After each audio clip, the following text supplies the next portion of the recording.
ওই দেখো গেঞ্জিটা দেখাচ্ছে, বলে গেঞ্জিটা কি মাথায় দেবো? হরি বল হরি বল। হ্যাঁ, তোমরা কি নিজেকে পুরুষ মানুষ ভাবছো নাকি? ওই দেখো একজন কপি বসে আছে, দেখো দেখো দেখো, ওই দেখো মাথায় কত সুন্দর ঘোমটা দিয়ে বসে আছে, দেখো। হরি বল। হ্যাঁ, শুনতে পাচ্ছি। উত্তরীয় মেয়ে উত্তর ও শাড়ি ছোট করেছে, ও কোম্পানি থেকে করে দিয়েছে,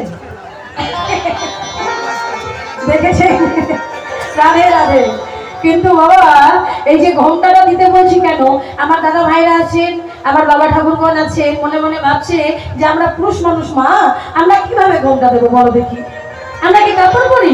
মায়েরা কাপড় পরে বলে মায়ের ঘোমটা দিচ্ছে, আর আমরা তো কাপড় পরি না, তাহলে আমরা কিভাবে ঘোমটা দেবো?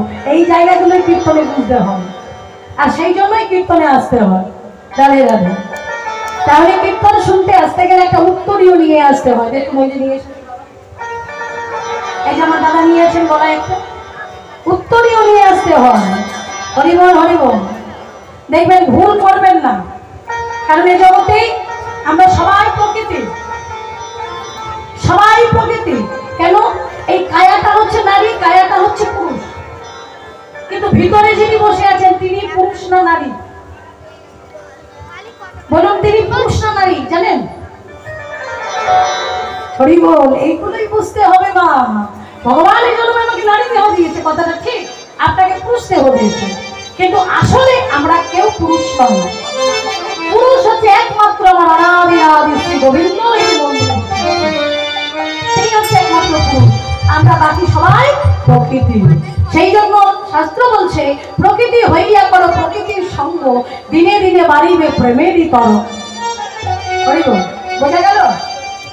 মানে কায়াটা পুরুষ, কিন্তু মায়েরা আসলে আমরা সবাই প্রকৃতি। আর হরিব আসলে বিশেষ করে আসতে গেলে একটা করে উত্তরীয় নিয়ে আসতে হয়। কিন্তু যাই হোক, আপনারা মনে কিছু করবেন না, এসেছেন ভগবানের নাম শুনছেন, এটাই অনেক বড় কথা। আস্তে আস্তে হবে, একবারে তো সবকিছু হয় না, আস্তে আস্তে অবশ্যই হবে, ভগবানের কৃপা লাভ হবে। রাধে রাধে। তাই যারা যারা নিয়ে এসেছেন একটু উলুধ্বনি হরির ধ্বনি ভালো করে ঘোমটা দিয়ে হরি হরি বল।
বদনে না বলিলে তাহলে কি হবে জানো?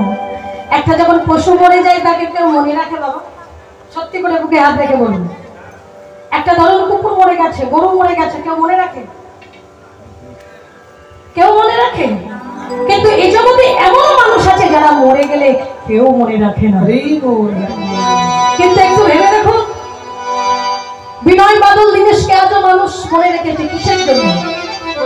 নেতাজি সুভাষচন্দ্রকে এত মানুষ মনে রেখেছে, স্বামীজিকে মনে রেখেছে, বিবেকানন্দকে মনে রেখেছে, বিদ্যাসাগরকে মনে রেখেছে, কিসের জন্য?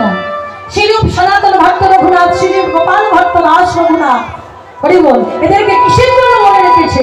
একমাত্র কর্মের জন্য। সেই জন্য কর্মটা তোমায় সঠিক করতে হবে। কর্ম যদি তোমার সঠিক হয় তাহলে তুমি ভগবানের কাছে হাসতে হাসতে চলে যাবে।